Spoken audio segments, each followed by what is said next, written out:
Pues continuando con el programa académico de este Congreso de Pediatría de Primer Contacto, a nombre de la Fraternidad Médicos Unidos por México, le doy la bienvenida a la doctora Belkis Andreina Monsalve Arriojas.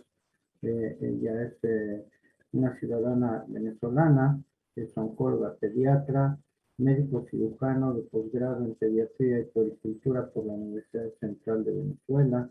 Hizo oncología pediátrica en el Hospital de Niños José Manuel de los Ríos. Es máster en oncología por el Instituto Nacional de Cáncer del Estado de Sao Paulo, Brasil. Y afortunadamente en la actualidad radica en México como gerente médico de una empresa.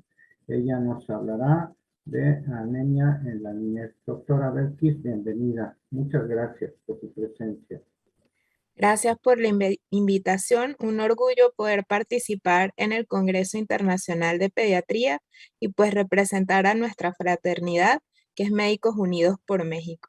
Gracias por la invitación y por esa presentación, doctor Pedro Tuxtl.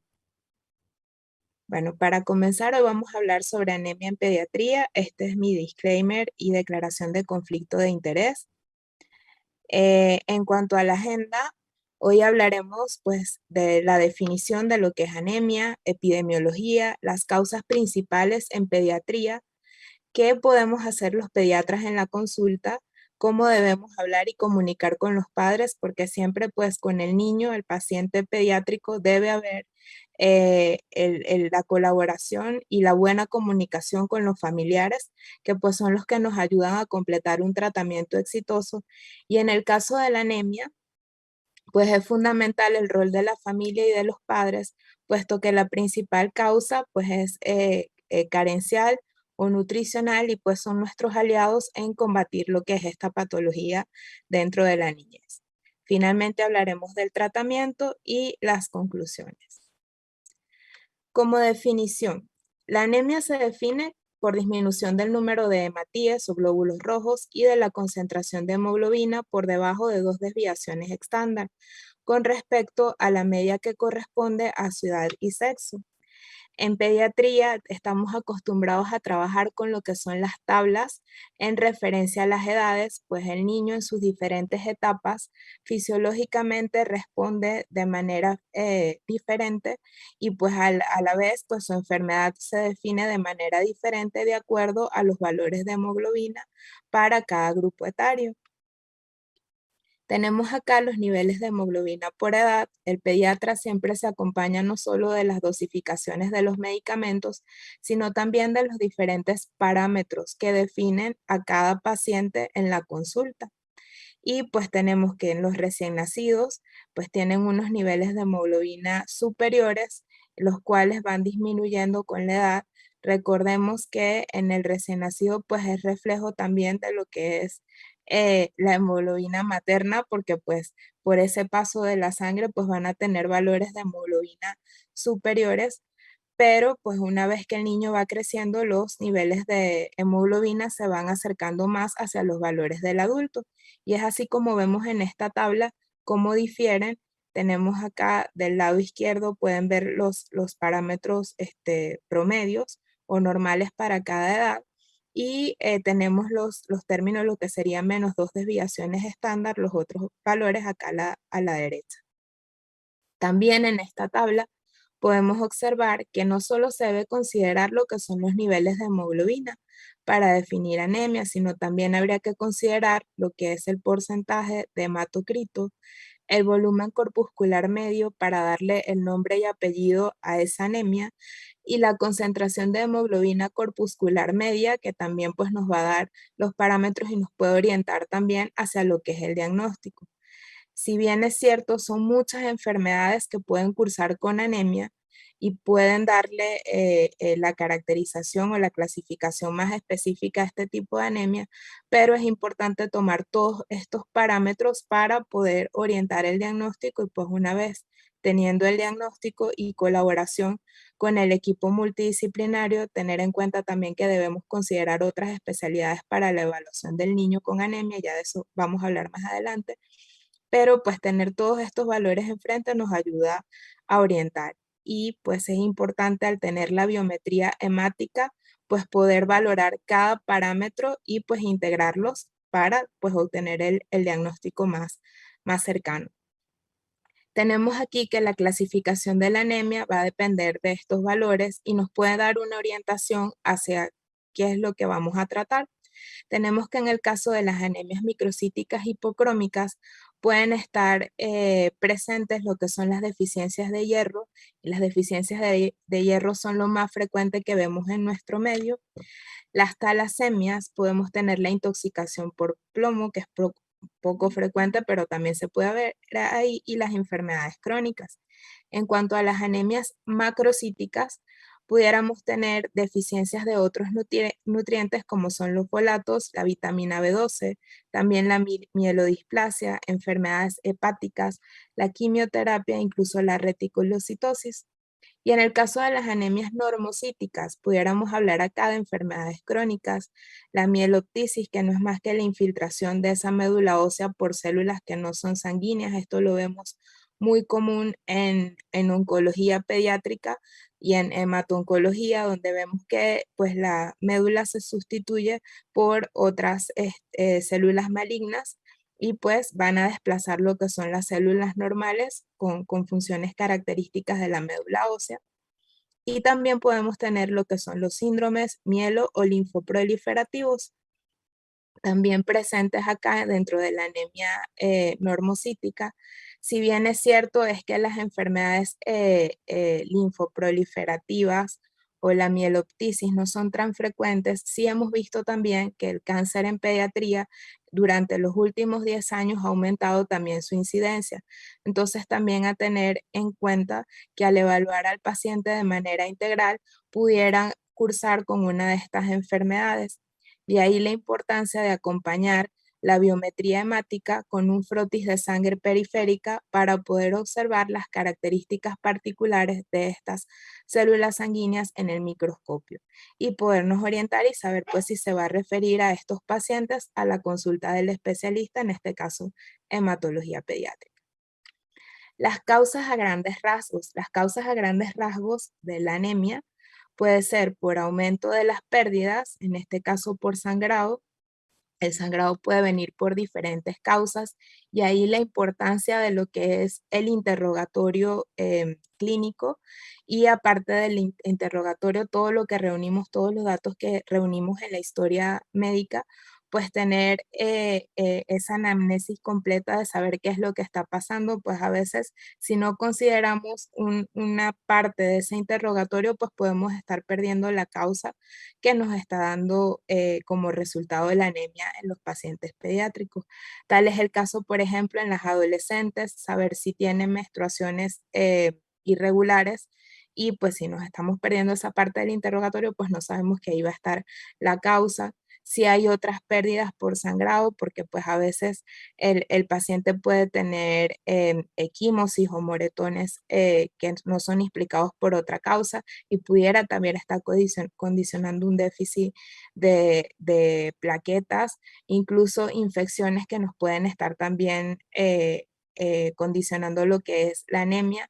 Por ejemplo, las infecciones gastrointestinales, a veces pues no vemos la sangre macroscópicamente en heces, pero pues el paciente puede presentar dolor abdominal, puede tener manifestaciones como pica, algunas otras cosas que pudieran estar condicionando también esta anemia. Entonces, de ahí de ser específicos a la hora de interrogar a los padres y pues al hacer obviamente el examen físico de nuestros pacientes. Otras cosas que pudiéramos tener es una eritropoyesis insuficiente o inadecuada, y esto también ya lo vamos a ver más adelante. La hemólisis acelerada también en algunos otros procesos donde pudiera haber una destrucción de estos glóbulos rojos acelerados pudiera condicionar la anemia. Y pues por último, la combinación de varias causas, que pues esto es lo que nos da el dolor de cabeza a los pediatras, cuando no es una sola la causa que pueda condicionar la anemia, sino que se están combinando varias de estas causas y pues ahí la importancia de involucrar a las otras especialidades para conseguir ese diagnóstico particular del paciente con anemia. En México la causa principal es la deficiencia de hierro. Y esto va a ser porque a pesar de que sí hay un consumo de proteínas, muchas veces no es así. Y lo vemos muchas veces en comunidades rurales donde la alimentación se basa más que todo en carbohidratos y pues los pacientes no obtienen el hierro de la fuente principal. Cuando hablamos que sí es verdad que algunos vegetales tienen aporte de hierro, tenemos que la principal fuente de hierro en la alimentación son las proteínas de origen animal. Y de ahí la importancia que durante la lactación se empiecen también a introducir alimentos de origen animal. Si bien es cierto es que no vamos a empezar con carne roja desde el comienzo de la lactación, pero sí hay que tomar en cuenta que las proteínas de origen animal dentro de la dieta son sumamente importantes para la obtención de ese hierro. Y recordemos también que los lactantes pasan un periodo de lo que es anemia, que es la anemia fisiológica normal del lactante, pero, bueno, fisiológica quiere decir lo mismo que normal, valga la redundancia, pero que durante ese proceso también nosotros tenemos con la alimentación apoyar a estos pacientes pues que puedan tener unos niveles de hemoglobina óptima. Entonces, otra de las causas es la baja ingesta de alimentación que facilitan la absorción de hierro y volvemos a lo mismo, si no hay una ingesta adecuada también de lo que son frutas y vegetales que ayuden a ese aporte de lo que son las vitaminas A y C, pues baja también esa reducción de lo que es la absorción de hierro. Y un alto consumo también de otros tipos de alimentos que interfieren con la absorción de hierro, como es el maíz, café, té, etcétera. Incluso también se ha visto asociado, ahora que hay una guerra continua contra los lácteos, pero también se ha visto que un consumo muy aumentado también de lácteos como yogur y quesos pueden también reducir a nivel del tracto gastrointestinal la absorción de hierro.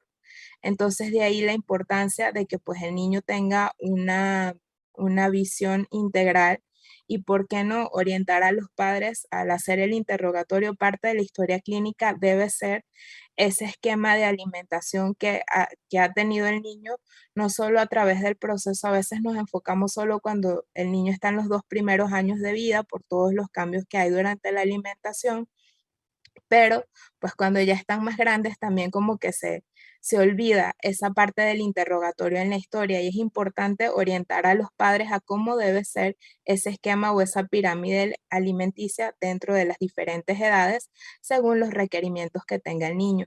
Entonces siempre, siempre es importante no olvidar esa parte del interrogatorio porque es la manera donde nosotros podemos intervenir y ayudar a este niño a que tenga los aportes suficientes, no solo de hierro, sino todas esas vitaminas y nutrientes que lo ayudan a pues poder tener un crecimiento y desarrollo óptimo y a su vez pues poder evitar la anemia. En la consulta de pediatría, la anemia está considerado como uno de los principales motivos de consulta y no es que los papás van a llegar y van a decir que mi hijo tiene anemia, no, pero sí van a llegar con unas condiciones o refiriendo de que pues el niño no tiene la energía que siempre había tenido o que otros niños los ven más enérgicos, pero pues mi niño siempre duerme o siempre está cansado, se le dificulta correr, no está rindiendo en el colegio. Pues es como más lento para realizar y sí, recordemos que el principal función de la hemoglobina es transportar oxígeno a todos los tejidos y pues al no tener ese suficiente aporte de oxígeno a todos los tejidos, pues empiezan a tener manifestaciones que hacen que los padres busquen la ayuda en el pediatra para poder hacer el diagnóstico de anemia y una vez que tenemos ese diagnóstico de anemia con nuestros parámetros de laboratorio, pues también buscar la causa de qué es lo que está condicionando esta anemia. Entonces, volvemos a lo mismo y perdón si soy muy enfática, pero siempre la anamnesis es importantísima para el diagnóstico de anemia para que consideremos la causa. Y pues la exploración física exhaustiva, solicitando el hemograma, no le tengan miedo a solicitar una biometría hemática. La consulta pediátrica debería estar siempre acompañada de una biometría hemática porque ahí son muchísimas las cosas que nos pueden orientar a los diagnósticos del paciente. les digo, a veces el pediatra, y yo pasé también por ser pediatra al comienzo antes de hacer mi especialización, pero a veces solamente, ok, no, con el interrogatorio y el examen físico, pero dentro de la consulta y dentro del control pediátrico debería estar incluida también la biometría hemática, y no porque me guste pinchar a los pacientes, yo sé que es algo incómodo, sobre todo en los pacientes más pequeños, pero es necesario porque ahí pues podemos ver desde si hay una anemia, porque algo importante también es que si el paciente consulta, a veces solamente por su control, el 50%, más del 50% de los pacientes con anemia pueden estar asintomáticos. Entonces, de ahí es fundamental que en nuestra consulta de pediatría haya una biometría hemática. Y si nos queremos ir un poquito más allá, no está de más también incluir un frotis de sangre periférica. Pero es que recordemos, a veces la biometría hemática, como el nombre lo dice, solamente nos da números, pero es en el microscopio donde podemos ver estas células y ver que todo está bien. Si está bien, perfecto, y pues si no está bien, referir al hematólogo pediatra. Las manifestaciones clínicas, como bien lo dijimos al comienzo, pues la fatiga es una de las causas frecuentes de consulta, y pues hay que saber que una de las principales causas es la anemia. También en los pacientes más pequeños o en los lactantes podemos ver lo que es irritabilidad. Puede haber también anorexia.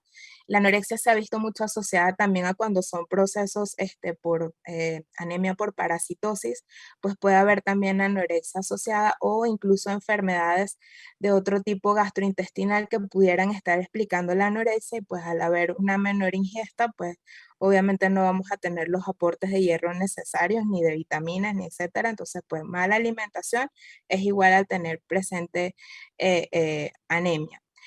También tenemos pica, padres que refieren que el niño está comiendo hielo, tierra, incluso hay algunos que comen hasta, han llegado a la consulta comiendo hasta pedazos de pared, y es por pica. También esto puede estar relacionado con parasitosis o deficiencia de ciertos nutrientes. Otra de las consultas frecuentes es el retraso en el desarrollo de aprendizaje o problemas de atención. Eso lo vemos más que todo en la edad escolar. La palidez en mucosas que a veces los padres ni se dan cuenta, y pues si son blanquitos los niños, pues menos lo pasan desapercibido, pero pues nosotros en el examen de rutina o en su control normal podemos ver si hay palidez en mucosas o en piel. Otra de las cosas pues es al disminuir la hemoglobina también pudiera haber taquicardia en estos niños, o incluso se ha descrito que pueden haber soplos sistólicos. Por eso debemos ser muy cuidadosos a la hora de la auscultación.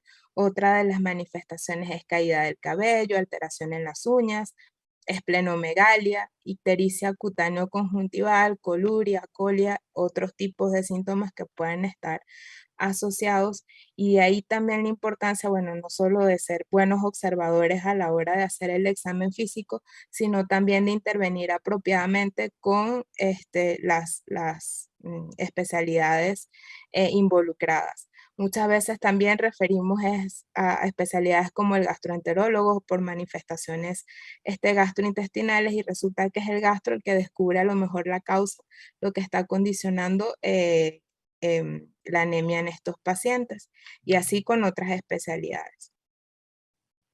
El diagnóstico, basado en la biometría hemática, y sí, ahí vamos a tener que se debe tener los parámetros, y siempre nosotros vemos hemoglobina, glóbulos blancos, plaquetas, y a veces nos quedamos con eso ya más que suficiente, pero resulta que hay otros parámetros que nos pueden orientar también a qué está condicionando la anemia. Una de las cosas es el RDW, que está bajito en la biometría hemática y que muchas veces ni nos fijamos, y pues resulta que esta medida tiene una particularidad que es algo que se afecta en el comienzo de una anemia ferropénica.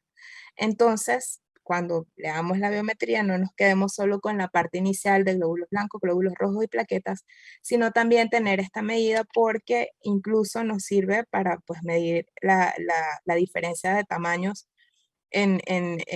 de las células en la sangre, de los glóbulos rojos en la sangre, pero nos ayuda también a saber si el origen es una anemia ferropénica, que es lo más común en la edad pediátrica, y se encuentra aumentado en la anemia de este tipo, ferropénica, y es uno de los principales valores que se afecta.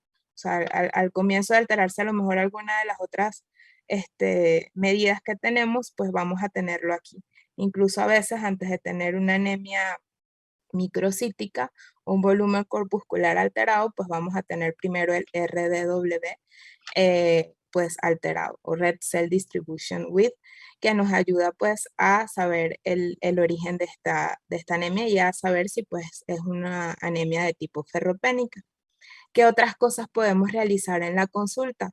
Una vez que tenemos la anemia, pues pedir lo que es el perfil hepatorrenal, o incluso desde el comienzo yo siempre recomiendo que por lo menos cada 6 meses en la evaluación pediátrica haya una biometría hemática y un perfil hepatorrenal, porque hay cosas que nosotros no vemos, pero los exámenes o los estudios paraclínicos sí.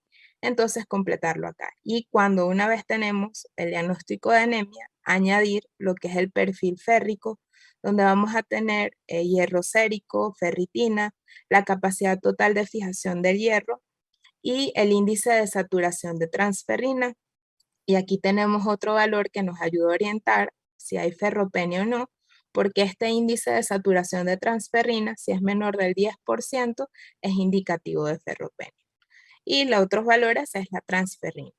Pero este perfil sérico pues lo solicitamos una vez que hacemos el diagnóstico de anemia, o incluso se puede pedir si vemos ya que pues el paciente tuvimos los parámetros, una biometría hemática alterada y tenemos la certeza de que es una anemia ferropénica, se le coloca tratamiento con hierro y aún así el paciente sigue presentando anemia, hay que empezar a buscar las otras causas. Ojo, se ha visto también que los pacientes tratados con hierro muchas veces es por problemas con la administración del hierro, o no se cumplen las dosis, o está interfiriendo con algo con la absorción de este hierro. Entonces hay que ser bien cuidadosos a la hora de tipificar a estos pacientes y no calificar también a todos como si lo más frecuente es anemia ferropénica, lo trato con hierro y ya está. No, hay que hacerle seguimiento a estos pacientes y saber siempre qué es lo que está condicionando la anemia, porque pues a tratar la causa, pues tratamos la anemia.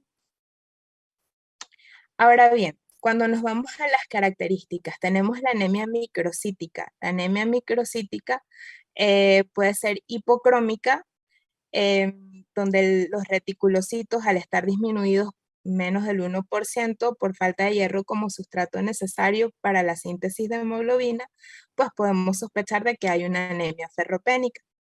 Podemos tener anemia microcítica con ferritina elevada y transferrina baja, y así puede cursar lo que son las anemias por trastornos crónicos, generalmente procesos inflamatorios que pasan desapercibidos o están ahí presentes en el paciente, no son tratados y pues pueden cursar con este tipo de anemia. Y en esta segunda causa hay que tomar en cuenta cuando nos vamos a la fisiopatología una proteína que se llama hepcidina. Este péptido hepcidina es una proteína que se produce en hígado, pero tiene como finalidad, o sea, se aumenta cuando hay procesos inflamatorios o infecciosos. Lo que hace es pues mantener ese hierro en lo que son los macrófagos, que son como el frente de defensa de nosotros con las infecciones. Pero ¿qué pasa? Que esta hepcidina tiene otro valor y está relacionado muy con estas anemias de trastorno crónico, que esta hepcidina inhibe lo que es la absorción de hierro a nivel del tracto gastrointestinal. Entonces pudiera condicionar también lo que es una anemia en estos pacientes con trastornos crónicos o procesos inflamatorios de larga data. También tomar en cuenta esto, porque pues si seguimos tratando con hierro, pero el problema es que no hay absorción de hierro a nivel del tracto gastrointestinal, pues no vamos a estar haciendo nada. Entonces también considerar este tipo de anemia microcítica que puede cursar con ferritina elevada y transferrina baja. Ahora bien, con un perfil férrico y amplitud de distribución eritrocitaria AD o RDW normal, hay que sospechar también de talasemias. Y aquí entramos en otro tipo de enfermedades que no son tan frecuentes, pero pues hay que tenerlas en cuenta. Y pues a la hora de no tener una anemia microcítica con estos dos parámetros, pues considerar otro tipo de patologías y por qué no referir de una vez a hematología. Y pues ya aquí se solicitan otro tipo de estudios para confirmar el diagnóstico, como es la electroforesis de hemoglobina o la cromatografía líquida. En cuanto a la anemia macrocítica, tenemos que las causas pueden ser farmacológicas, donde puede haber inmunosupresores, anticomiciales. Volvemos otra vez el interrogatorio, pues si el paciente está tomando algún medicamento, pues saber que ciertos medicamentos no pueden condicionar la anemia. Acá también tenemos los déficits de vitamina B12 o de ácido fólico y pues otras causas que no son tan comunes quizás, pero tenerlas presentes, como son la eferocitosis, drepanocitosis, síndrome de Down, enfermedades hepáticas, otros síndromes diferentes como el Black Fan Diamond, donde pues la médula ósea no produce suficientes hematíes. Otras causas puede ser el hipotiroidismo, posesplenectomía, infiltración medular. Y aquí pues volvemos a que es importante para la hora de nosotros orientar el diagnóstico, no solo acompañar y tener presente que no solo la biometría hemática, sino acompañar esta biometría hemática con el frotis de sangre periférica, porque muchas de estas pues las podemos ver justo con el frotis. En cuanto a la anemia normocítica, tenemos que pueden ser de dos tipos, las hiperregenerativas y las hiporregenerativas. ¿Qué nos va a definir que sea hiper o hiporregenerativa? Lo que son el nivel de reticulocitos. Entonces, si tenemos un índice de reticulocitos aumentado, pues podemos hablar de que son anemias hiperregenerativas. Y aquí podemos pensar en lo que son las anemias hemolíticas corpusculares, que pues tienen, puede ser por defectos en la membrana eritrocítica, defectos enzimáticos, defectos en la síntesis de hemoglobina. Pueden ser también las extracorpusculares, donde vamos a tener las anemias autoinmunes. Esto lo vemos más que todo en los recién nacidos. Y por eso cuando tenemos anemia en recién nacido también es importante acompañar, no solo hacer el grupo sanguíneo, sino el test de Coombs para saber si hay presencia de algún tipo de anemia autoinmune. Y tenemos también las anemias no inmunes, que pueden ser por fármacos, metabólicas y mecánicas.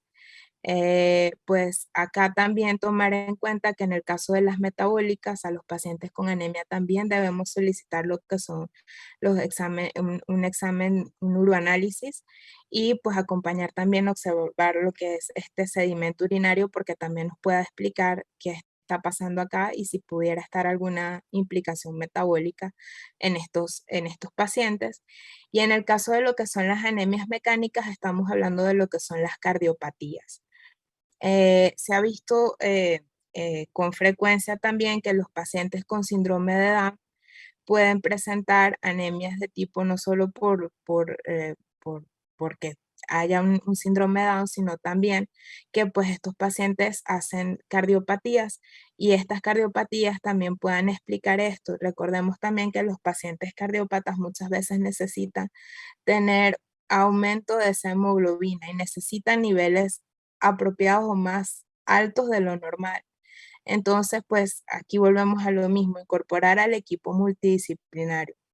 Un paciente con síndrome de Down debe tener una evaluación cardiológica y un paciente con síndrome de Down, pues debemos tener también que ser más repetitivos a la hora de hacer una biometría hemática, porque son pacientes que tienden también a tener anemia por diferentes causas, no solo mecánica o cardiovascular, sino también por la parte nutricional. Entonces aquí tener siempre esa evaluación, acompañarla en la consulta y pues siempre acompañarlo también con una evaluación cardíaca.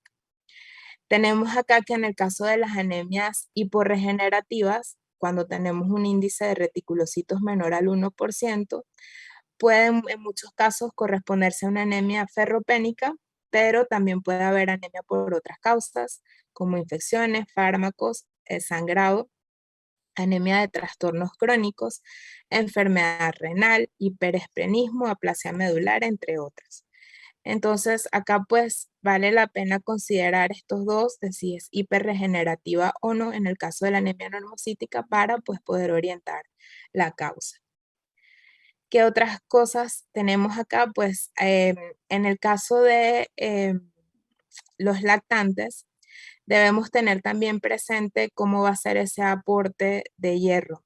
Si bien es cierto es que a través de la lactancia materna nosotros podemos prevenir lo que es la anemia en el lactante, pues muchas veces es necesario acompañar de suplementos, bien sea hierro o ácido fólico. En el caso de los recién nacidos sin riesgo, pues con la lactancia materna exclusiva de 6 meses sin ningún suplemento es más que necesario. Sin embargo, vemos a veces que en la consulta el pediatra, para estar más tranquilo, aún así recibiendo lactancia materna, pues indica hierro y ácido fólico.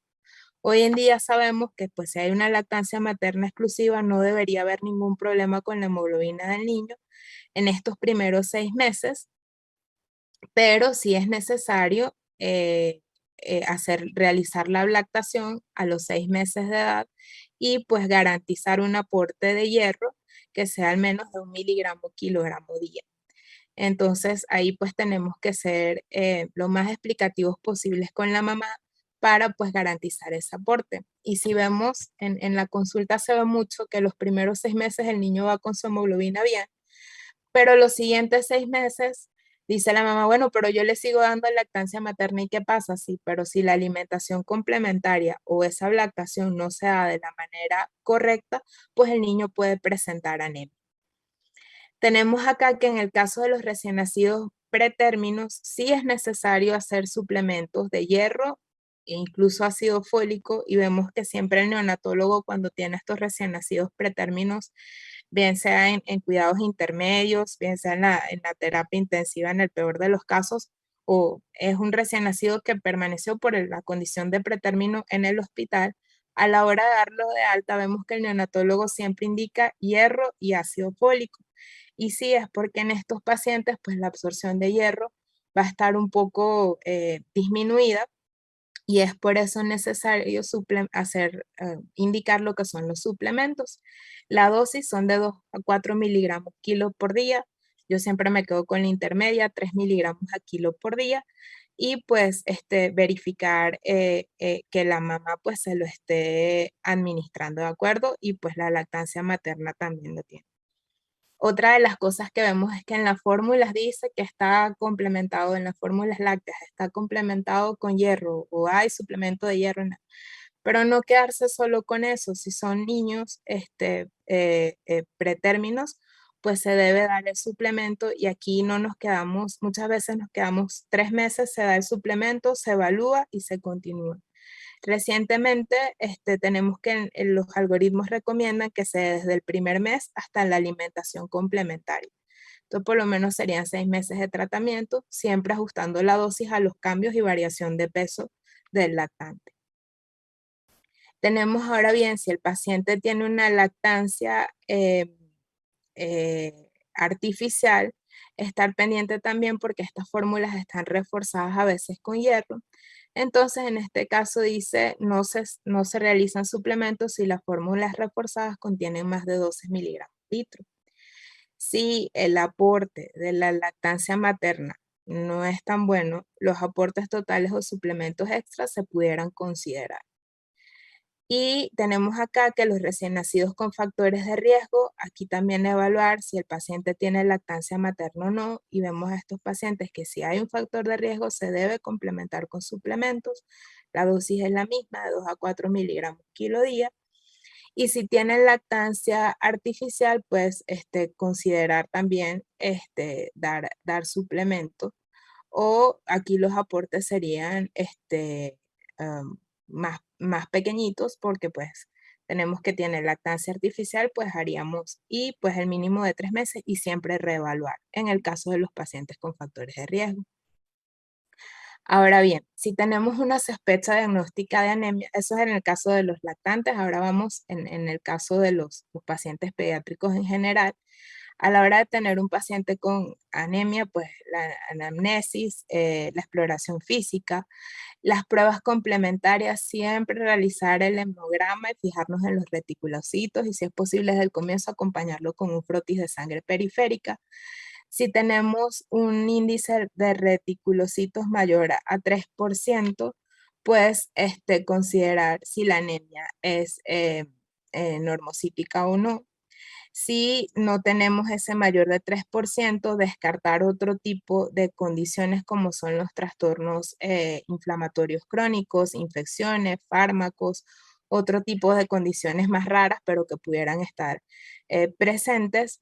Lo otro es si la anemia es hipocrómica, hiporregenerativa, con un AD elevado y perfil férrico alterado, pues tenemos acá ya de una vez saber de qué es una anemia ferropénica. Si tenemos un perfil férrico y una AD normal, pues sospechar de un rasgo talasémico y ante la sospecha de un rasgo talasémico, enviarlo inmediatamente a hematología. En el caso de las anemias microcíticas, ahí podríamos hacer lo que es el estudio completo de hierro. Si tenemos una sospecha de un trastorno crónico, pues descartar la patología basal y ahí es donde empezamos a jugar con las diferentes especialidades para ver cuáles otras causas pudieran estar presentes. Y en el caso de la anemia macrocítica, pues considerar lo que son las causas farmacológicas y los déficits de vitamina B12 o ácido fólico. Hay otras causas, pero son mucho más raras.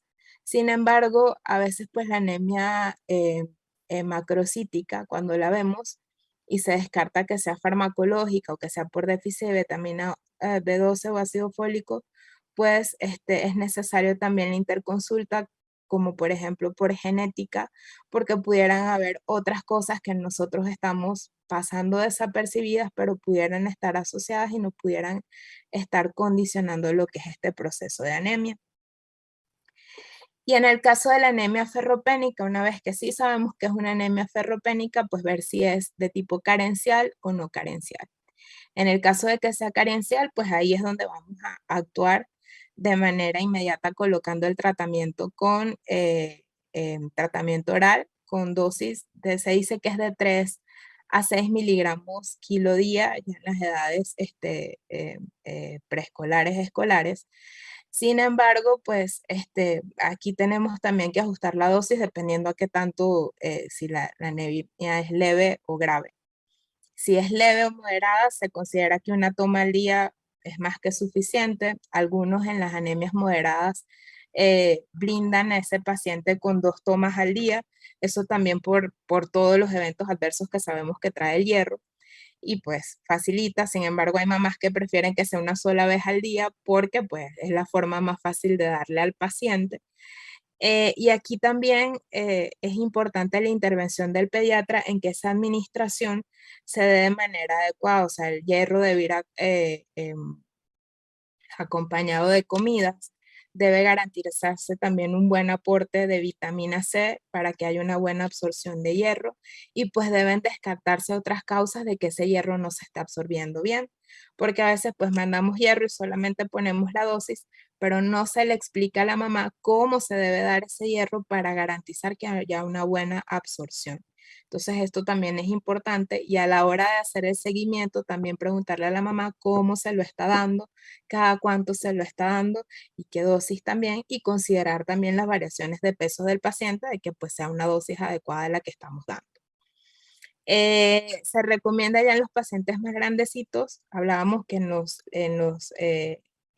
recién nacidos y en los lactantes podemos hablar de 6 meses de tratamiento. Ya en los preescolares y escolares actuamos con 3 meses de tratamiento y pues hacer hacer un control, pues obviamente después para saber pues si permanece el hierro bien o sí, porque pues sí, damos el aporte de hierro, pero garantizamos de que ese hierro se esté dando de la manera apropiada, pero el paciente aún así sigue con anemia, pues hay que considerar otras causas y siempre, siempre referir al hematólogo que pues puede hacer una evaluación más sistemática de este paciente. En el caso de que sea una anemia ferropénica, pero no carencial, debemos hacer otras otros análisis y considerar también la evaluación por gastroenterología en el caso de sospechar una enfermedad celíaca. En el caso de sospechar de un hipotiroidismo, pues solicitar el perfil tiroideo, sangre oculta en heces, y el uroanálisis y sedimento de orina. Acá podemos tener otras causas que también están consideradas en otras edades. En el caso de los adolescentes, los que son las dismenorreas también es causa frecuente de anemia. Y pues si hay una hematuria, interconsultar con el nefrólogo, si hay una hemoptisis, una consulta por hematología, etcétera, etcétera. Pero siempre, siempre incorporar al equipo multidisciplinario en la evaluación del paciente con anemia, porque pues si no tenemos, que no es por déficit de hierro, pues evaluar estas otras condiciones. En el caso de la anemia no carencial, tenemos acá el cribado de enfermedad celíaca, solicitar las hormonas tiroideas, la sangre oculta en heces y el examen de heces, pues rutinario también nos ayuda a orientar si hay parasitosis o no. Si hay un sangrado también gastrointestinal que no estemos viendo. Referir a hematología siempre, si no tenemos la causa o no estamos seguros de qué es lo que está condicionando esta anemia, referir a hematología y pues el hematólogo que hará complemento de los exámenes para realizar el diagnóstico más apropiado y pues poder tratar. Y otras especialidades, como ya lo dijimos, dependiendo de ese interrogatorio y del examen físico, lo podemos orientar hacia otras especialidades. Como conclusión, tenemos que pues, sospechar de anemia en pacientes de alto riesgo con factores predisponentes, pues tenemos que saber cómo orientar a este paciente y ser específicos y ser muy cuidadosos a la hora de hacer la anamnesis y la exploración física. Solicitar, no tengan miedo a solicitar biometría hemática, a veces es mejor pecar de más y no de menos. Yo sé que al pediatra no le gusta que pinchen al paciente, pero sí es necesario porque ahí podemos ver cosas que pues no las tenemos con el paciente ni las tenemos en el libro, pero sí nos los va a dar la biometría hemática y si es posible acompañarla de un frotis de sangre periférico, mucho mejor. Y para no pincharlo dos veces, pues yo prefiero hacer mi biometría más frotis de sangre periférica. En el caso de que la anemia se acompañe de citopenias, es vital, yo no esperaría a ver la citopenia, sino de una vez, si ya le mandé a hacer la hematología, eso es una gotita de sangre con lo que hacen el frotis y nos ayuda muchísimo a orientar el diagnóstico. El índice de saturación de transferrina es algo que también debemos considerar y solicitarlo cuando sospechemos de anemia ferropénica porque es el gol estándar para poder tener al paciente calificado y pues poderle dar su tratamiento con hierro.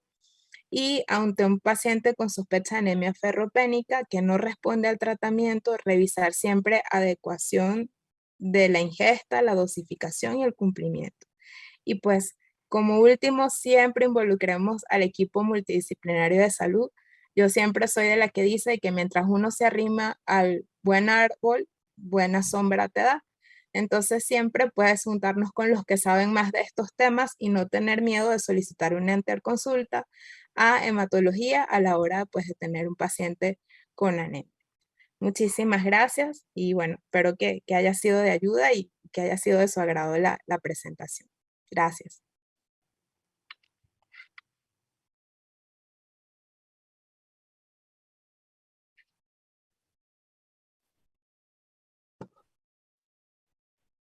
A los que termina la doctora.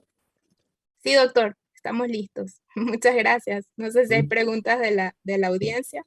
No hay, ya les indiqué a que hagan preguntas, pero ahorita que me deje entrar, le hago un par de preguntitas, doctora.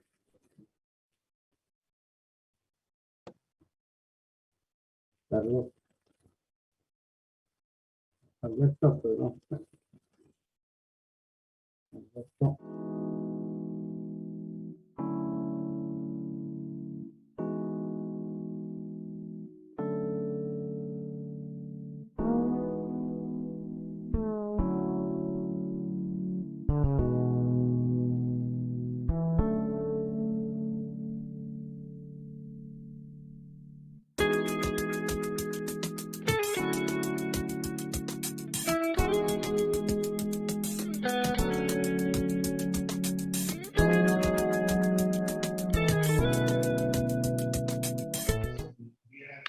Pues, doctora Belkis, muchas gracias por su excelente exposición sobre anemias. Es un tema de todos los días, es un tema que los pediatras de primer contacto deberíamos de estar actualizados siempre y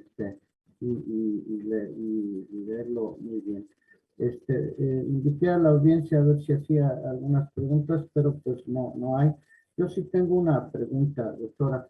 En el lactante sano, ¿cuándo es cuando uno tiene que indicar hierro suplementario? Cuando uno supone que se agota la reserva de hierro materno, o a todos les damos, o nada más a los niños por término. Y, y, este, y otra forma, hay que dar el hierro en forma adecuada.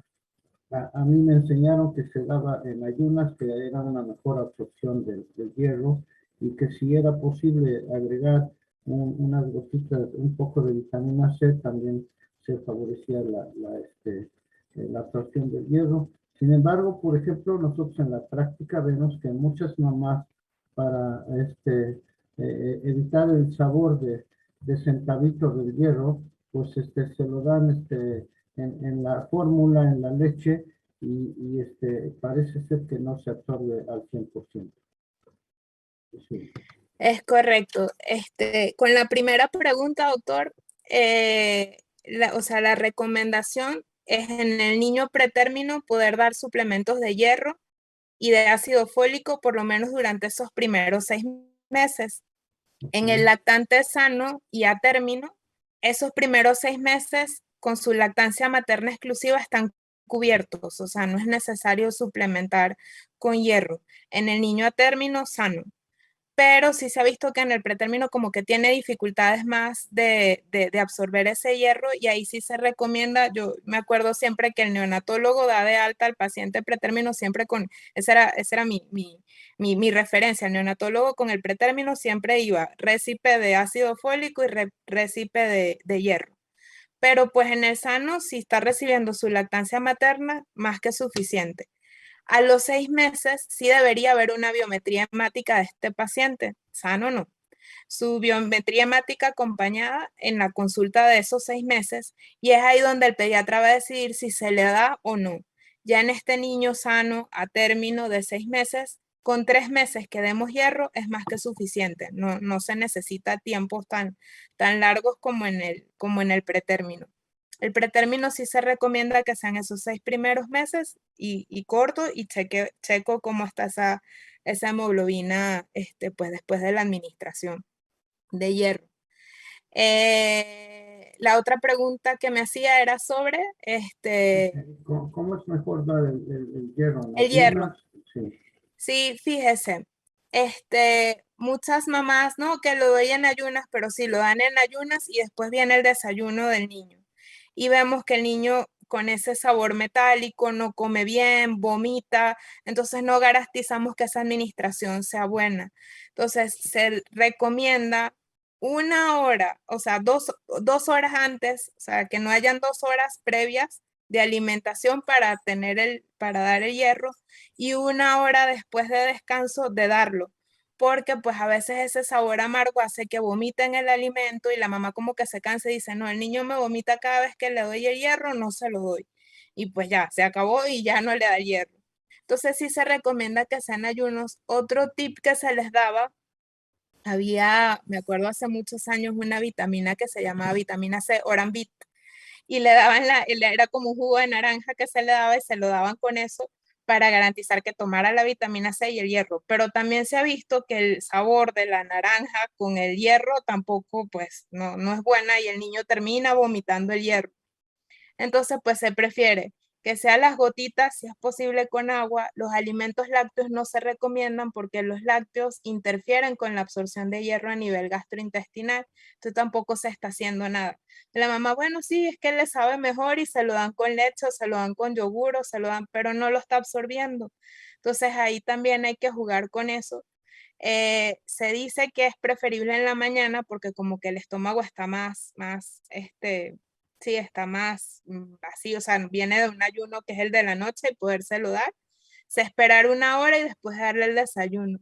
Un tip que siempre hacíamos en la consulta es no, que el niño se levante, se enjuague la boca y se tome el hierro, se vista, no sé qué, antes de ir al colegio y le da su desayuno, para evitar eso de que vomite y tenga sabor, ese sabor metálico durante el día.